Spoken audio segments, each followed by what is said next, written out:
Hi, my name is Priscilla. I'm a genetic counselor assistant and public health grad student. If you're interested in genetics, genetic counseling, or public health, you've come to the right spot. Today I'm going to talk about 5 key items that you should do in order to prepare for your grad school interviews. So first is to prepare a elevator pitch. For those of you who aren't familiar with what an elevator pitch is, it's a 2 to 3 minute introduction about yourself.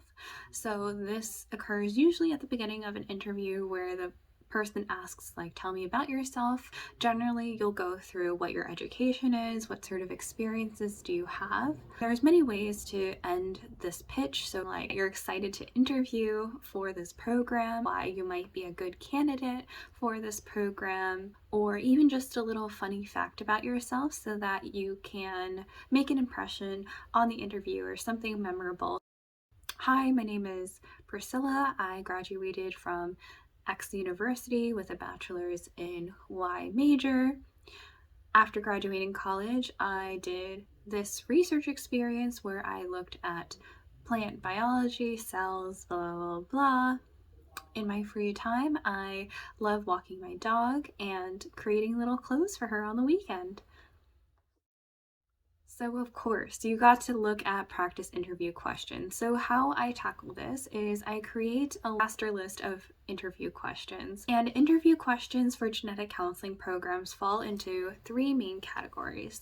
So one is the technical questions, like tell me about your familiarity with human genetics. Second type of question is behavioral questions. So tell me about a time that you had a conflict with a coworker, or tell me a time that you showed leadership or initiative.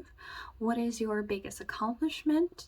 These sort of questions are trying to gauge what sort of personality you have. Can you manage other people? The third type of question is ethics. So this is a little bit different than other graduate programs, but genetic counselors run into ethical dilemmas. So, an example of an ethical question is as follows. You're at a supermarket with one of your friends and you see a patient of yours. What do you do? Okay, now pause the video, think about what you might answer, and then when you're ready, come back to the video and I will tell you the follow up question. Okay, here's the follow up question. Now, you're driving home with your friend and they ask you who that was. What do you say to them? Here's another example of an ethical question. How would you feel about a patient who wished to terminate a pregnancy? Would it matter if the woman wanted to terminate because she didn't want the pregnancy versus if there was a birth defect or genetic disorder? Pause this video and think about how you might respond to the question. And note that because you haven't been through a genetic counseling grad school program yet, you're not expected to have a right answer to these sort of questions. It's more to see, how do you approach these situations? How do you problem solve? And that's something that is an important characteristic of being a genetic counselor. You're going to have unexpected situations come up when you're dealing with patients and cases, and so they want to see, okay, can this person think quickly? You also want to reflect on your experiences. This could be both professional or personal. So what I mean by that is, when you were brainstorming ideas for your personal statement, you thought about different experiences that happened to you that really formulated why you wanted to become a genetic counselor or go to this grad school program. You want to think of 3 to 5 items that you want the program to know about you after your interview. This means that you don't want to repeat items that come from your statement or anywhere in your application, even in your rec letters. The reason why I'm saying this is because you're being interviewed because they liked everything that they saw on your application, and you're here to sell yourself. What is that extra information that they don't know about you that would make you a great candidate for this program? And in order to guide what these items are, look at your list of practice interview questions. What are some experiences that can be fit into multiple questions? So for example, if they ask you to tell you what a weakness of yours is, or the time that you experienced failure and how did you overcome it, an example can be used to answer either of those questions.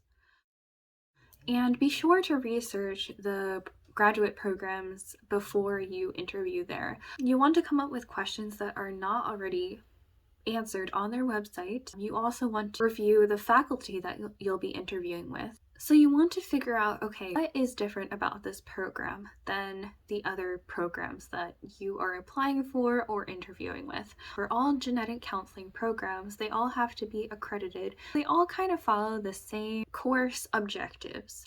But each of the faculty come with its own expertise, knowledge, and past experience. So being able to ask very specific questions about the program or the faculty's experience will show how invested you are into this program and why you want to specifically rank this program at the top. Of course, you want to do mock interviews. So you can do this with your peers or your friends. It's the easiest place to start, but eventually you might want to work towards doing mock interviews with your professors or genetic counselors that you've shadowed. Although your friends are great, they're also super easy to talk to and you're familiar with them.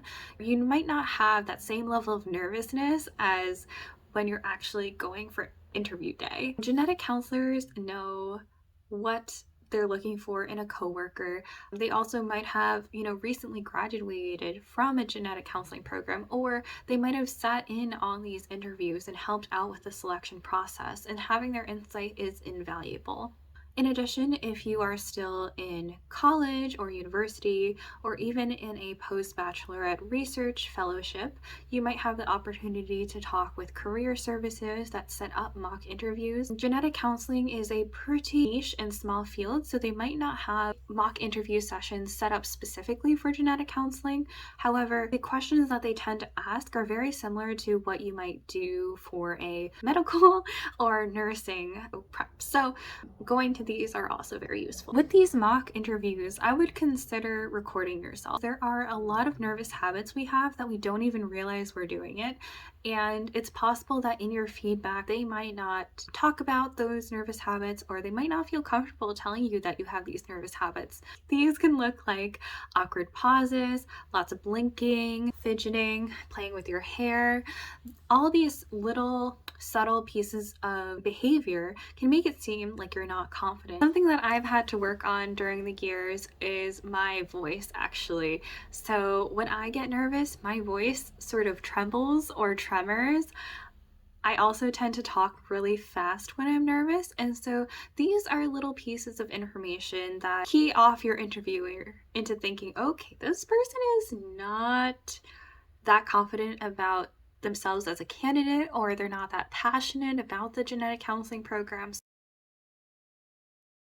All right, and then in the weeks before the interview, you also want to prep 2 to 3 outfits. Sometimes the day before the actual interview day, they might have a student dinner or social hour, and you'll be expected to dress relatively nicely, and you don't want to be worrying about these outfits the day before or even the week before the interview. During an interview, you might get really cold from sitting there all the time, but you also might get really warm if you're nervous. And the reason why I also say to have multiple interview outfits as a backup is because picking out outfits ahead of time also allows you to figure out if you need to go shopping beforehand. If you're still in college or you're a college graduate, you might not have that many professional clothes, or you haven't bought professional clothes in a while. So this is a good opportunity to check to see what's in your closet.